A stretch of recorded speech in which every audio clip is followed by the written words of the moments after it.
Welcome to Electric Evolution with Liz Allan. This podcast is about the journey to a more sustainable future in order for us to be able to do our bit to achieve net zero.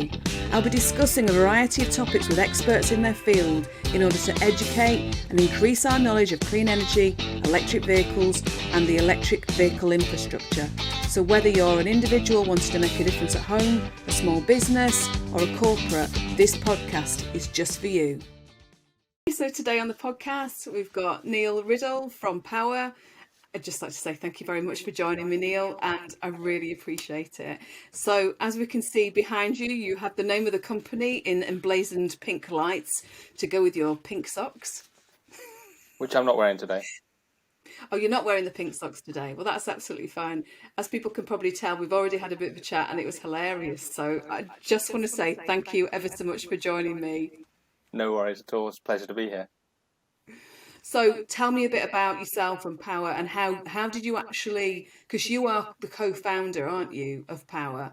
So tell me everything. Just tell me, how did you start this? Yeah, cool. So I'm an engineer by training. I thought I was going to get into the oil and gas industry because I really like the look of those offshore drilling rigs and all the exciting mechanical equipment and everything. And I quickly realised it was a relatively dirty industry and I didn't want to go there. So instead I joined the nuclear industry. So I spent the first couple of years of my career. Yeah, it's one or the other. Decommissioning nuclear power stations on the north coast of Scotland. That led me into British Energy. And my boss at the time said, "Hey Nial, welcome to British Energy. I'd like to send you on a secondment." So I pinned with the company less than 2 or 3 days and he had me out the door. He sent me on a secondment to the Committee on Climate Change. And I spent 9 months writing the first set of carbon budgets for the UK. So I came away from that experience realising that, climate change was a thing that we could all deal with somehow, a real problem. And technology was something that could be addressed, towards the solution. So that kind of set the foundation for my career. I went back to EDF. I was responsible for, energy market forecasting. I totally screwed up. I managed to get 1 gigawatt of solar in my forecasts. We ended up with 10 gigawatts. So I knew I'd done something wrong. So I became mildly obsessed with renewable sources, distributed energy, and I went through the whole gamut of solar, wind, hydro, micro hydro, the whole ecosystem. And I started volunteering at a community energy company in central London, where I met my now business partner. And we basically were sat on a board of a social enterprise for a number of years together. I ended up running the electric vehicle team at EDF, and I spotted a problem that we couldn't solve. I really wanted to give people an opportunity to get out on the road, on the highway, charge their car, and put all of that cost back onto their home energy bill. But the problem was there was no one out there who could do that. So it set the basis for the business that we're building today. Well, that's a good place to start, isn't it? Fancy coming from that background and actually pivoting so much, and kind of that is just what a story. It's one of these things which I spend a lot of time talking to things like graduates, people who are early in their career, and I kind of one of the pieces of advice I was given, which I 100% believe in, is you get out what you put in. You kind of just got to turn your hand to everything that's in front of you and just keep trying hard and doing a good job. So what is Paua all about then? What are you actually delivering? Cool. So depending on who you speak to, we describe that answer differently. So what we do when we're talking to a big business is we say we're an electric fuel card. So large businesses are used to running a fleet of vehicles that run on a petrol diesel card. So all of a sudden they've got a solution which enables them to add up all the costs for their petrol, put it in one place, and the fleet manager looks after it. We're doing the same thing for electric. But on the other side of the equation, every single one of these electric vehicle charge points is an internet connected device. So quite quickly, you've got thousands of internet connected devices all aggregated together in one digital platform.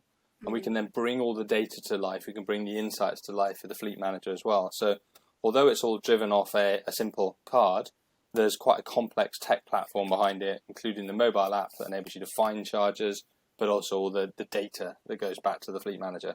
So we're kind of digitising the fuel card for the 21st century. So you won, and this is what I wanted to say, congratulations you won the Startup of the Year at Solar and Storage Live. I mean, Thank you. That must have been an amazing experience for you to get that. Yeah, it was quite awesome. I mean, the reality is I was the one who got to stand on the stage, but there's a whole team of people behind me who helped build everything. We we're very fortunate. We've tackled an area which people want a solution in, and we're slowly putting together something that people really appreciate. So it's really exciting to be, winning awards and being centre of people's attention, even if it's only for a teeny weeny piece of time. Yeah, absolutely. And you're partnering with other companies at the moment, aren't you? So I kind of saw an article about you've partnered up with Move. So how did that kind of come about, and what's that providing you with now? Yeah, so Move's a really cool company. They're a fintech based out of Nigeria. So you don't get many sort of fintech businesses popping up out of Africa and moving into Europe. But they're building quite an exciting business model which enables people to access vehicles, and in this case, electric vehicles, to take on work with the likes of Uber. So they're Uber's largest leasing partner in Europe, Middle East and Africa. So what they wanted was to overcome a key barrier that electric vehicle drivers face, which is how to access and use public electric vehicle charging. So we worked with them to put together the Move Charge solution, which is effectively a single mobile phone application together with a charge card that enables their drivers to access public charging when they're out and about and doing their job, delivering people from A to B.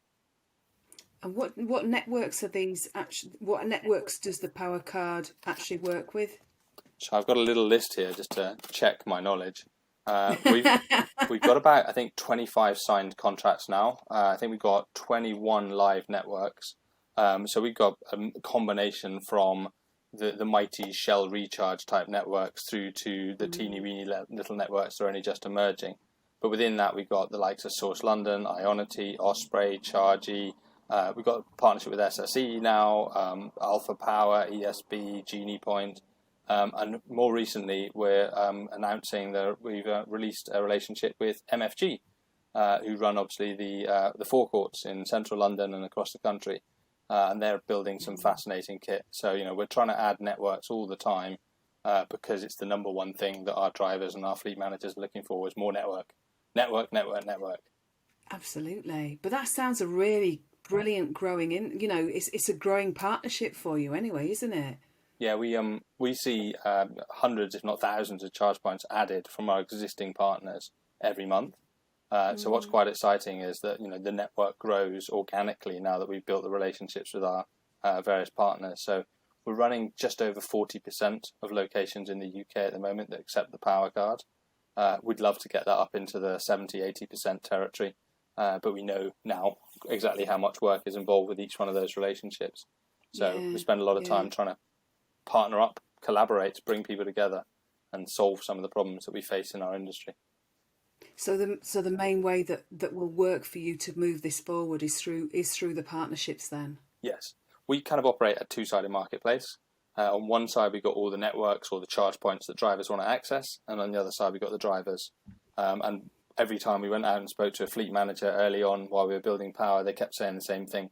You need a bigger network. You need a bigger network. Dare I say it, underlying that was, we need a bigger network. So we've now built the largest roaming network in the UK for business drivers. We continue to expand that, and we're excited to see how many more customers we can bring on board as we progress forwards. And before we started recording, we were talking about your EV experiences, weren't you? Your kind of the cars that you've been driving, and the fact that you've kind of, how many have you had so far? So I was I mentioned this to you earlier, which is early on in their journey, I was an advisor to Elmo. So I've kind of lived this experience where I've never owned an EV. I've always subscribed to an EV, and that suited me really well because it's given me the opportunity to try out different vehicles. The very first EV that I drove extensively was one of the new Nissan Leafs, not the original, the new ones. I then had a shot, not only a short shot, but it was quite interesting, in a Renault Kangoo van, which was absolutely fascinating. It's proper van. It's a bit boring, dare I say it. Then Don't tell Paul Kirby you said that. No, I know, sorry, Paul. But put the Kangoo in amongst all those other vans, you'd probably agree with me. But then I tried. I had a period where I used the old Nissan Leaf. Got about 90 miles of range out of that, which was a fun experience. I used to drive to Reading, which is 45 miles, and then 45 miles back again with no heating on, just to make sure I made the distance. I can't believe you did that. It was winter commuting as well, so it was drafting behind trucks and all the tips and tricks to squeeze out the battery range. And then Oh, that's amazing. then we switched on That's to... how you knew how far Reading away was from where you lived, Yeah, didn't you? exactly. It's 45 miles. Exactly. By the right routes, because you have to select the right routes. And then we had a Nissan... Sorry, we had a Renault Zoe for a period, which is a lovely little car, one of the new ones. But we took part in the Great British EV Rally over the summer. So we changed again, and we drove the I-Pace on the rally, and we've still got the I-Pace. It's been out on the roads recently. We've lent it to a few people, had a few people try it out, because it's a fabulous car. I'm not a car person, but it is by far and away the best car I've driven. It's a very different experience to driving an old banged out second-hand car, which is what my life used to be prior to driving electric. I do find it hilarious that you're in this industry and you're not a car person. Well, but the interesting thing for me, mind-blowing. The interesting thing for me about that is this is an industry which is seeing the collision of other big industries. My background is in electricity and infrastructure. Yes. The reality is electricity and infrastructure is kind of crucial to the electric vehicle revolution. So I'm bringing all that electric vehicle background on the infrastructure side. I don't know a huge amount about cars. I've got a couple of colleagues I work with who know all about cars, and I don't. So the reality is we're seeing the automotive, the electricity, and dare I say it, the oil and gas companies all looking at this space. And I've always had this joke that you've got these big companies looking in and all these tiny startups doing a dance in the middle, trying to fix things and make things happen before the big companies decide what they're going to do. Talking of jokes, I think we have to stop for a second and just... So Neil's been telling me some really bad EV dad jokes. Definitely dad jokes. It could be mum jokes. Could be mum jokes. Dad jokes. But they're somewhat... On, give us the EV dad joke then that you told me earlier. So the starting one that I think is the only humorous one is the story obviously of Apple building themselves an electric car. But the one question we haven't yet been able to answer is whether it'll have windows. But my follow-on joke to that is I do know that they have teamed up with a South Korean automotive partner. So they're going to be launching a car called the iKia. They get better and better, I tell you. I can go all night like this. You do know. Can I say? Did you have this much fun when you were on the EV rally earlier on this year then? Yeah, I actually had someone who went onto LinkedIn after a conversation we had last thing on a Friday. It was 5 to 6 conversation on a Friday. And they went on LinkedIn and said, kudos to Niall Riddell for making a Friday afternoon conversation entertaining. The EV rally is a fabulous event with a lot of very like-minded, enthusiastic, happy people. You've got to tell me more about it. Tell me more about it because it's the first time I've actually heard about the EV. I've heard about it, but I've never spoken to anybody that's been involved in it yet. Where's it from and to, and what do you do? They've mixed it up a bit. Drive a car. Last year it was run during the summer, and it was set up by Colin Boyton at Greenfleet. And what they wanted to do was move 50 commercial vehicles from John O'Groats to Land's End.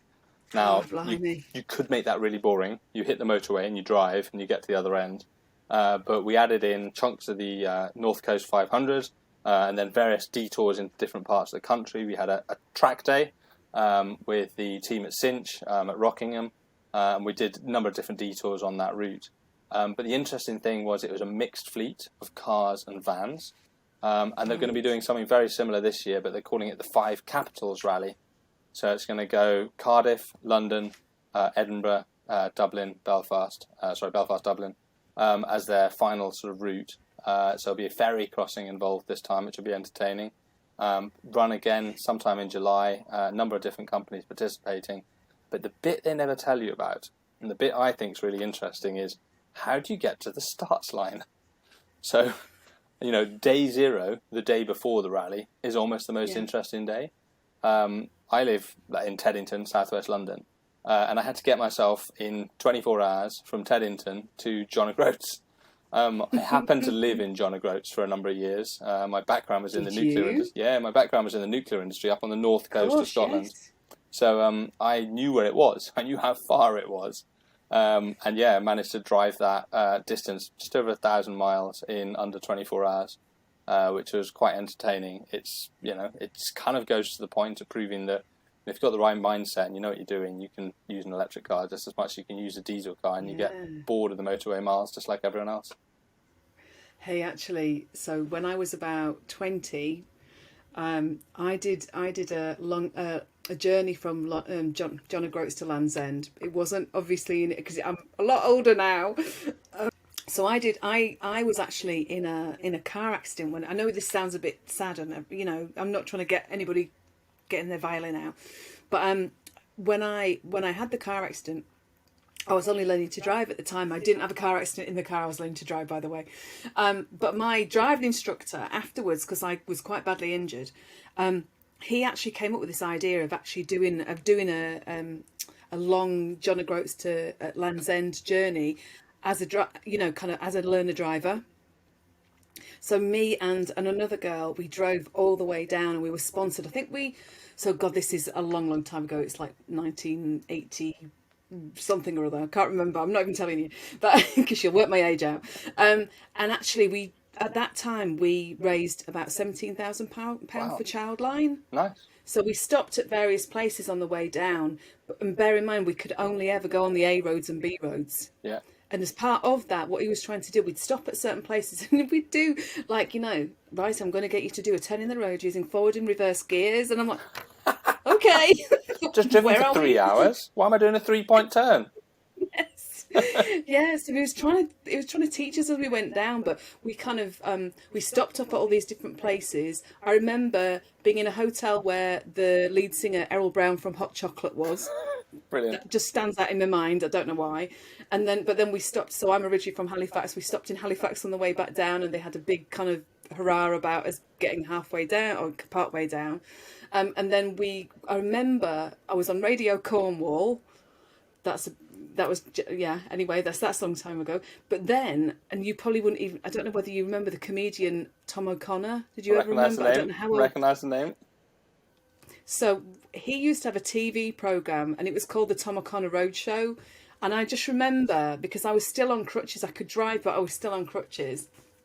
I remember I was on the TV, and he basically said, right, can you make sure that you put your foot out with your crutches so that we don't just think you've got gout? Just kind of a bit weird at the time. So I have done it. So I know that it's such a massive journey, and to be able to do it in an electric vehicle is just... Yeah, what was really fun was to see the vans doing it, because you drive this lovely car like a Jaguar I-Pace. It's a premium vehicle, and you get a lot of people who go, "Oh, well, it's an expensive car. Of course you can do that." Yes. But then seeing a Nissan ENV 200, which is kind of your workhorse electric van, drive the same route, just drive it sensibly. There was a lady driving a Ford Transit, a lady called Lorna McAteer, who works for National Grid, and she was getting better efficiency out of her Ford Transit than we got out of the Jaguar I-Pace. Wow. Yeah, and it's it goes to show that the technology's gone a long way, but it's also down to how the driver drives it. Absolutely. Oh my goodness, yeah, I'll have to find out more about that. Definitely, that's something I'd love to be involved in. You didn't go around doing skid pans then or anything? We had a technical challenge, which most people managed to successfully pass in. There were a few bumps and crashes on that journey, but it was a timed technical challenge to add the competitive element. Yeah, so it was quite entertaining to watch a few people make the car really do what the car can do. There was a track section as well, so you got the vans out on the track, which was quite entertaining. Yeah, I bet that was brilliant. So that was a company. So hang on, what company was it? A company sponsoring this then? So the way it worked was Green Fleet, who's a big advocate for clean zero emissions fleet, set it up and organised it. But a number of companies entered teams into that to provide services or demonstrate capability. So there was teams from Maxus, teams from BP. And they all put together various, drivers and vehicles for one end of the country to the other, which gave you this crazy mixed fleet. It wasn't in convoy, but it was, checkpoints along the route. And then alongside that, they got the team at Webfleet to do an efficiency measure of the drivers, and they created an efficiency league of who was driving most efficiently according to the type of vehicle they were driving. So we had 2 world record holders who, not surprisingly, did quite well. Because they hold the world record for driving from John O'Groats to Land's End. So what was really interesting was they taught us a lesson or two about how you can get hyper mileage out of the batteries in the vehicles by just driving a bit more sensibly on the accelerator, braking a bit less, holding down your top speed, a few other things that they were able to optimize to get super efficient driving from one end of the country to the other. That's really interesting, especially coming from somebody who's not interested in cars. Yeah, no, I love technology. I think we both talked about this earlier. Yeah. I like technology. It's really interesting to see how the electric car is becoming a computer on wheels, but you can't lose sight of the fact it's still got 4 bits of rubber that attach to the road. So a lot of those traditional, automotive skills around getting the rubber to do the right thing at the corner on the road, aligning with all the, the software and the data that goes into these vehicles. And then obviously the bit I love is the bit where the car turns up at a charge point and you've got to somehow get one very clever device, the charge point, to speak to another clever device, the car, do the right handshakes and, make sure that electricity flows between them safely. Pay. And obviously pay for it. We like people who pay for their charging. But yeah, that ecosystem, that whole ecosystem is growing and extending constantly. What we're trying to do is solve some of the problems that sit in that ecosystem. And yeah, we're at 1.5% of people that drive battery electric today. So we're very much in innovator territory. You can see more and more people adopting the technology, and we'll break into early adopters not too long, probably sometime next year. And at that stage, we're going to need to have some pretty solid answers to their, sticky questions. Yeah. So would you say it's mostly fleets that you're kind of looking for, or that you're looking to work with, or can small businesses kind of work with you as well? It's not a kind of individuals, is it? It's kind of fleets or... Yeah, so we have two broad business models. We operate a B2B business model and a B2B2C business model. So in that B2B world, we work with anyone who's got 2 electric vehicles or more. Realistically, the value starts to kick in about 5 electric vehicles. So we've got some very small customers who have 5 electric vehicles, through to some who have hundreds, if not thousands, of electric vehicles. And that's kind of your conventional, we're selling a service to a business who has drivers who drive electric vehicles for a living.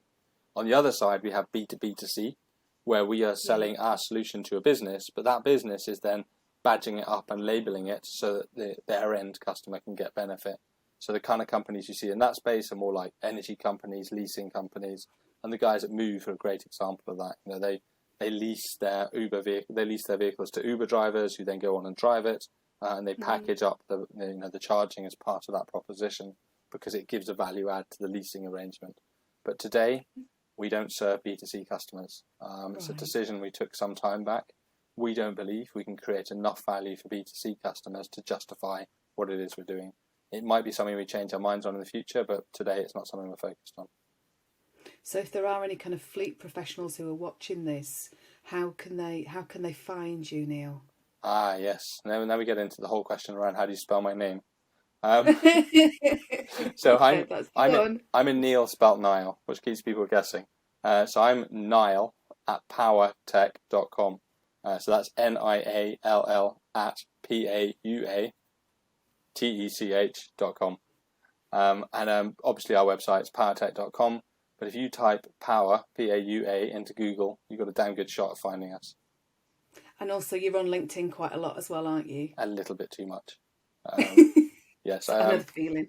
I spend quite a lot of time on LinkedIn. I think one of the things I said to you earlier was because we are very early on that electrification journey, anything we can do to spread the understanding of what this ecosystem looks like, bust myths, address challenges, try and listen to users and understand their pain points, their experiences, and offer them a better solution. All of these are good things for us to be doing. Because there are lots of myths out there, aren't there? And they don't go up hills. Don't take them out in the rain. Definitely do not take them into a car wash. All of those things are lovely myths. It's fabulous.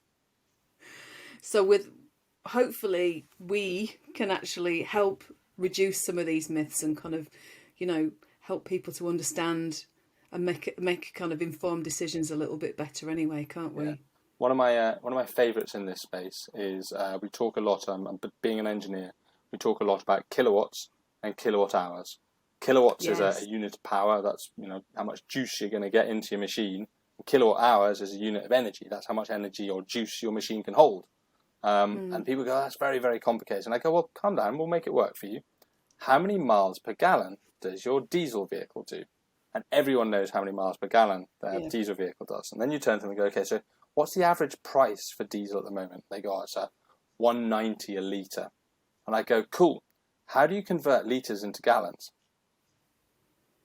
And everyone looks at me and goes, oh, I don't know that. No one knows how to convert litres into gallons. But the two numbers, miles per gallon and pence per litre, have become normalised in people's heads. They have a rough idea as to 50 is a good number, and if I can get it for less than 190, I'm doing well on my price. So we've got to get people comfortable with the idea that a battery of 90 kilowatt hours is a decent sized battery. If I can charge over 100 kilowatts, that sounds good. And if the price is less than 60p these days on a public rapid charger, yeah, it's about right. So if people can get comfortable with that terminology and language, then very quickly this ecosystem becomes accessible. Unfortunately, we're still obsessed with naming terminologies that are very confusing. So we quite often talk about slow charging and fast charging and rapid charging and ultra fast charging and ultra rapid charging and supercharging. And I sat next to a journalist a couple of days ago, and he said, this is great. They're going to build loads of super fast chargers. And I was like, do you drive an electric car? And he goes, no. I was like, do you know what a super fast charger is? And he goes, no, but it sounds good. And the problem is we've created this hyped up language that no one really understands. So we've got to work with people to get out something that people understand. I don't know the answer. I'm an engineer. So my answer is measure it in kilowatts, because I think people should be able to understand kilowatts a bit like they can understand pence per litre. But we'll get there. I think we will get there. People are incredibly smart when you ask them to be. And my answer, being in continuous improvement, is standardise things. Yeah. Standardise things so people are actually singing from the same hymn sheet. Call it the same thing. Everybody call it the same thing. Don't call it everything else, because that's when confusion, like you're just saying, occurs, and people kind of get really excited about these things that sound different and new and it's innovation that's doing all this stuff, and actually it's no different. It's just wording slightly wrong. It gets better though, because I used to work at EDF, so a lot of my colleagues were French. And in France, a fast charger, which is maybe a 7 or 22 kilowatt charger, is called rapide. So we used to talk about having lots of rapid chargers, and they used to go, well, that's great, but what about your ultra fast or ultra rapide chargers? And they went, well, there's not many of them rolled out yet. And they go, why not? We've got hundreds in France. And we'd look at France, and they had a lot of 50 kilowatt chargers, which we called rapid chargers, but they called them ultra rapide. So we got into this horribly confused jargon. So yeah. If you talk about 50 kilowatts and 100 kilowatts, I just feel a bit more comfortable as an engineer.